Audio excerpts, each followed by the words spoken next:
Eastern regional police coordination committee की बैठक झारखंड सहित कई राज्यों के डीजीपी इसमें शामिल होंगे। नक्सलवाद से निपटने की रणनीति पर वर्चुअल चर्चा की जाएगी। छत्तीसगढ़, पश्चिम बंगाल, ओडिशा और बिहार के डीजीपी इस बैठक में शामिल होंगे। वर्चुअल तरीके से बैठक की जा रही है ताकि जो बॉर्डर इलाके हैं जहां जहां नक्सल गतिविधियां काफी तेज होती हैं तो एक दूसरे के साथ कोऑर्डिनेशन रहे। न सिर्फ नक्सल अभियान को लेकर बल्कि तमाम आपराधिक वो साइबर क्राइम हो या फिर आपराधिक गिरोह जो हो वो कैसे सक्रिय होते हैं, राज्यों में दूसरे राज्यों से उनका कनेक्शन होता है, इन तमाम मुद्दों पर कैसे एक मैप तैयार किया जाए, रोड मैप तैयार किया जाए जिस पर काम किया जा सके, अपराधियों को पकड़ा जा सके, नक्सल अभियान पर मंथन किया जा सके, नक्सली गतिविधि पर अंकुश लगाया जा सके, इन तमाम चीजों पर वर्चुअल चर्चा की जाएगी। सहयोगी शहनवाज हमारे साथ जुड़े हुए अपडेट के साथ।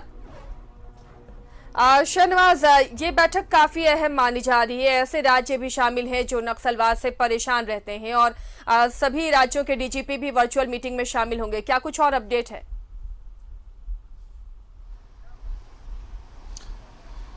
जी हाँ, मेरे ठीक पीछे पुलिस मुख्यालय है जहां पर 3 बजे शार्प ये वीडियो कॉन्फ्रेंसिंग की अहम बैठक जो 5 राज्यों के पुलिस प्रमुखों और उनसे जुड़े हुए तमाम अपराधों के अलग अलग सेगमेंट के देखने वाले पुलिस पदाधिकारी, जिसमें जैसा कि आपने कहा भी कि नक्सलवाद सबसे महत्वपूर्ण है।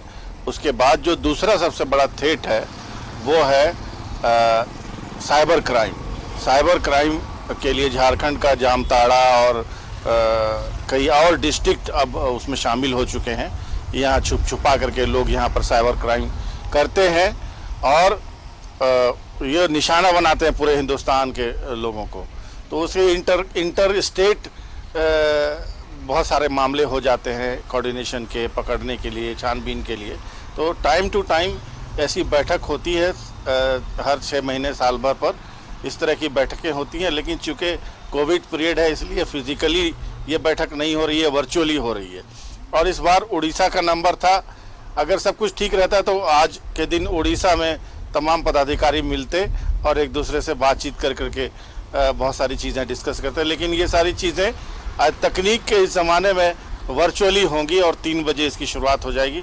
झारखंड के डीजीपी अपनी पूरी टीम के साथ इस बैठक में जुड़ेंगे और तमाम तरह की चर्चाएं करेंगे। इंटर स्टेट पोरस बॉर्डर है, ख़ास करके बहुत सारे ऐसे जंगलात हैं जो छत्तीसगढ़ में ख़त्म होते हैं, मध्य प्रदेश में ख़त्म होते हैं। तो हमारे इस कमेटी में छत्तीसगढ़ शामिल है, उड़ीसा शामिल है, वेस्ट बंगाल शामिल है, झारखंड और बिहार शामिल है।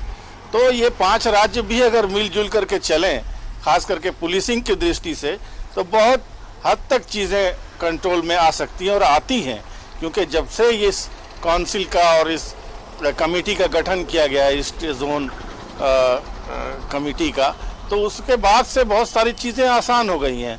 क्योंकि बिहार के साथ बहुत सारा बॉर्डर लगता है जहां पर नक्सलवाद का बहुत बोलबाला है। गया के आसपास का जो बॉर्डरिंग एरिया है आप जानती हैं। इसके अलावा फिर अगर बात करें तो बंगाल से बहुत सारी सीमा लगती है, उड़ीसा से सारी सीमा लगती है जो नक्सल प्रभावित एरिया माना जाता है। और रहा सवाल छत्तीसगढ़, तो वो तो खैर बहुत महत्वपूर्ण है कि वहाँ और यहाँ के बीच में कोऑर्डिनेशन होना बहुत ज़रूरी है। क्योंकि वहाँ पर नक्सलियों पर अगर कोई दबाव ज़्यादा पड़ा तो वो पोरस बॉर्डर है, जंगल क्रॉस करके नक्सली इधर आ जाते हैं जी। और यहाँ कुछ हुआ तो बंगाल की तरफ जाएंगे।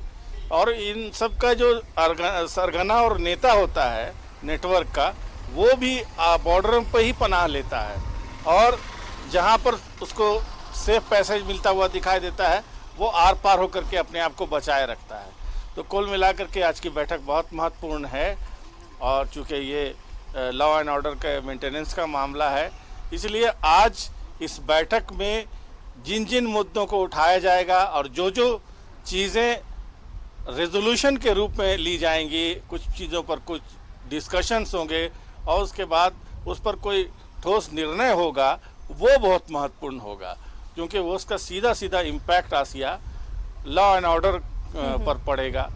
और जैसा कि मैंने कहा कि साइबर क्राइम बहुत बड़ा थ्रेट है और उसमें बहुत सारे लोग लगे हुए हैं जो नौजवान आईपीएस अधिकारी हैं, 5-5, 6-6 की संख्या में, वो उनको इसमें रिसर्च में लगाया गया है कि उनके पास शार्प ब्रेन है और वो युवा भी हैं, तरह तरह के तरीके बदलते रहते हैं। जैसे जो कोविड वायरस अपनी शक्ल बदलता है, म्यूटेशन होता रहता है, वैसे ही साइबर क्राइम के लोग भी अपने आप को म्यूटेट करते रहते हैं। उनका कब कौन सा तरीका काम करेगा वो बता नहीं सकते, हम आप तय नहीं कर सकते। इतना कम पढ़े लिखे लोगों का इतना शार्प ब्रेन होता है कि अब घर बैठे हुए आप किसी को सम्मोहित करके उसके अकाउंट से पैसे डलवा लेते हैं। किसी न किसी प्रकार हम आ ही जाते हैं झांसे में, बहुत अलर्ट होने के बावजूद भी हमको अपना OTP बता ही देते हैं, किसी न किसी तरह से ठगे जाते हैं। तो ये सारी चीज़ें डिस्कस होंगी, कुछ केसेस हल हुए होंगे, तो जाहिर है उस पर एक दूसरे को धन्यवाद ज्ञापन भी होगा।